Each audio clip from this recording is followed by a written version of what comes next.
드라마 원경이 마지막에 다다르면서 태종과 원경 왕후의 노년을 다루고 있습니다. 그리고 당연하게도 양녕대군과 충녕대군이 등장하게 되었어요. 양녕대군과 충녕대군이 워낙에 극과 극의 인물이라 드라마에서도 후반에 둘을 대립각으로 다루는 것 같습니다. 다행히 이 둘은 충녕대군이 날씬한 것만 빼면 드라마에서도 실제 역사와 가깝게 다루고 있는데요. 과연 양녕대군의 실제 역사 속 결말은 어떻게 될까요? 양녕대군은 태종과 원경 왕후 사이에서 낳은 사남으로 태종이 왕위에 오르기 전 낳은 3명의 아들이 요전하면서 세자가 됩니다. 원경 왕후가 30살이 넘는 나이에 세 아들을 보내고 본 자식이라 태종과 원경 왕후 모두 지극정성으로 키우며 애정을 준 자식이라고 합니다. 장자 승계 원칙으로 세자의 자리에 올랐습니다. 태종은 재위 기간 동안 정치적인 목적으로 몇 번의 선위 파동을 벌였는데 후에 양녕대군이 되는 세자 이제는 자신은 아직 왕자에 앉을 수 없다면서 눈물을 흘리며 선위를 하지 말아달라고 신하들과 함께 부왕에게 간청했다고 합니다. 문제는 이게 한 번이 아니고 여러 번이었다고 하네요. 사실 선위 파동이 워낙 정신적으로 힘들고 스트레스 받는 일이기 때문에 광해군과 사도세자도 선위 파동으로 고생을 한 인물들이라 역사가들이 양녕대군이 망나니가 된 이유가 이 시기 선위 파동으로 개고생을 해서 그렇다는 의견도 있습니다. 이후 1412년부터 1413년까지 세자 이제는 부왕의 명으로 1년 동안 대리청정을 했죠. 개인적으로는 선위 파동과 대리청정까지 모두 경험해본 양녕대군이 자기는 왕이랑 맞지 않고 왕이란 직업이 생각보다 더 힘들다는 걸 알게 된 후 왕이 되기 싫어서 깽판을 치기 시작한 게 아닌가 싶습니다.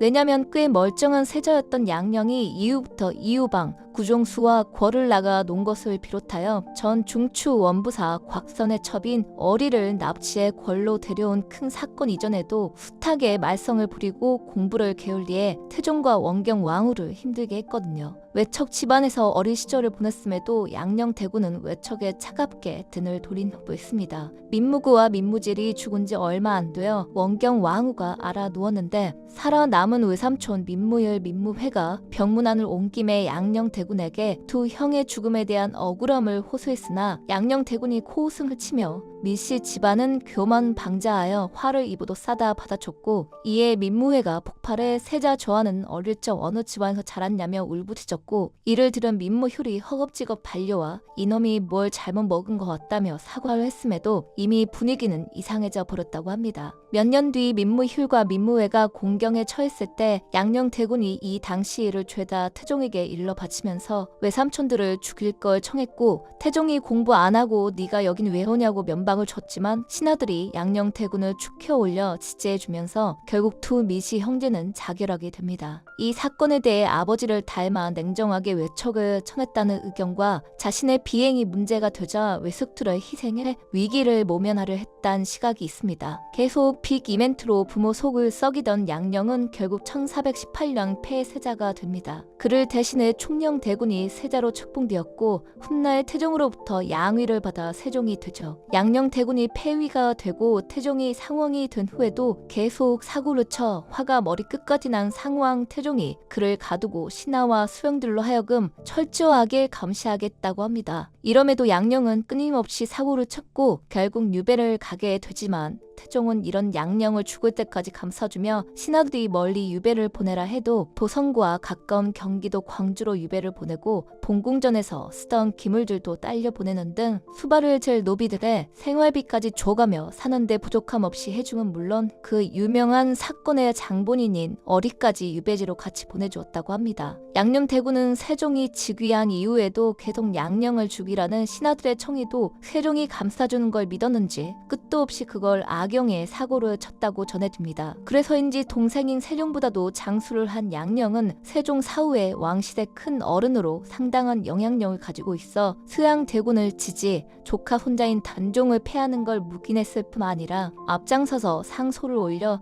단종을 죽이라고 했습니다. 단종뿐 아니라 양녕은 세조의 친동생들이자 세종의 아들들이며 친조카인 금성대군과 영풍군, 화의군마저 죽이라고 하는데 앞장을 섰다고 전해집니다. 했습니다. 어떻게 보면 자기 아버지의 잔인한 면만 제대로 물려받은 것 같아요. 이렇게 원하는 거 다 하며 청수를 누린 양령은 세조 8년인 1462년 병사 강정이란 시호를 받고 동생 세종의 묘정에 배양공신으로 배양되었습니다. 참 여러 가지 의미로 다채롭고 대단한 인물인 것 같습니다. 영상 봐주셔서 감사해요. 저는 다음 영상으로 뵙겠습니다.